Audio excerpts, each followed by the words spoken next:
3 number वाल, 1 number इंजैक्टर का उपला बोल्ट खोलना, ठीक है, थोड़ा जिहा लूज करना है, ओके, बाद उन्होंने टाइट करना।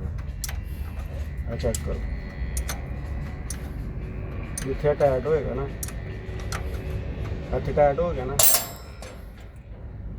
इत्थे नूं टार कर देना 32 न्यूटन मीटर। बस जिथे फ्री हो जाओ तो छड़ दो नॉर्मल, ओके।